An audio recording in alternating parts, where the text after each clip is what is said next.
Parigi Motong, salah satu kabupaten di Sulawesi Tengah yang memiliki jalur penting Trans Sulawesi, di mana melintasi kawasan kebun kopi. Jalur ini dikenal dengan lereng curam, lebih dari 300 tikungan tajam, dan kondisi tanah yang rawan bergerak. Namun, di balik keindahannya, jalur ini menyimpan potensi bencana besar, yakni tanah longsor. Longsor menjadi ancaman nyata di kawasan ini, terutama saat curah hujan tinggi. Rata-rata curah hujan tahunan di Parigi Motong mencapai 2.500 hingga 3.000 mm, dengan puncaknya pada bulan Desember hingga Maret.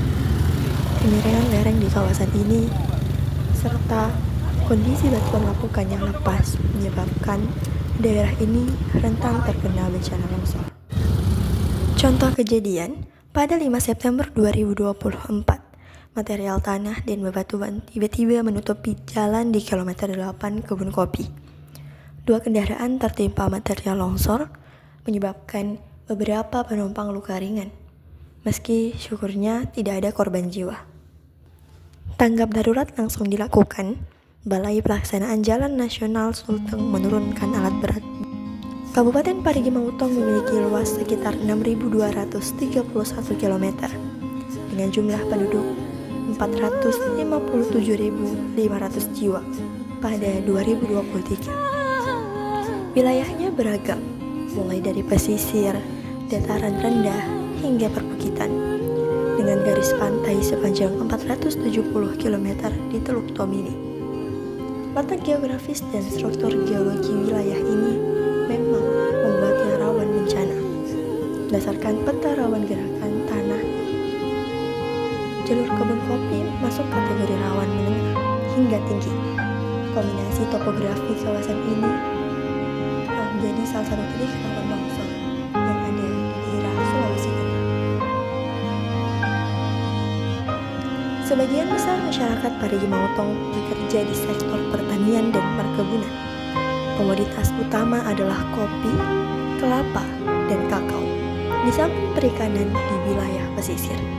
Semua hasil panen dari wilayah pegunungan harus didistribusikan melalui jalur Trans Sulawesi di kebun kopi. Ketika jalur ini tertutup akibat longsor, dampaknya langsung terasa. Distribusi hasil panen terganggu, pasokan ke pasar terhambat, harga komoditas bisa naik, dan mobilitas masyarakat menjadi terbatas.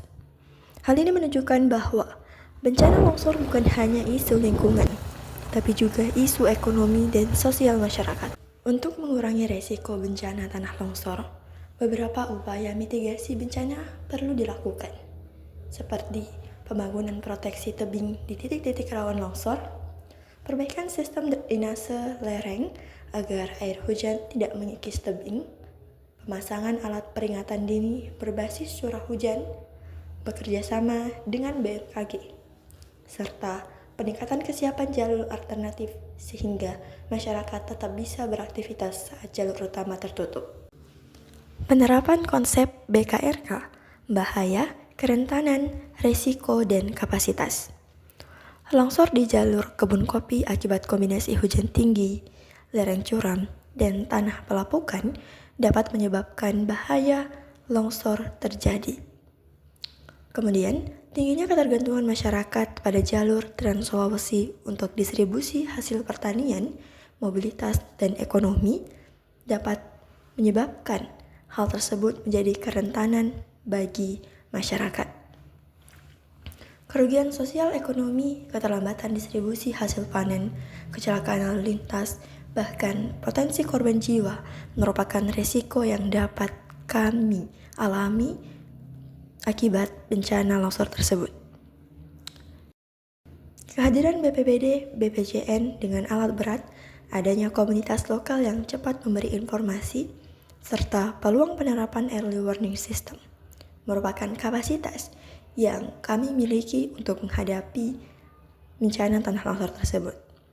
Dengan menghubungkan keempat aspek ini, dapat disimpulkan bahwa risiko longsor di kebun kopi bukan hanya persoalan alamiah, tapi juga terkait dengan kerentanan sosial ekonomi masyarakat, maka Meningkatkan kapasitas mitigasi menjadi kunci dalam mengurangi risiko.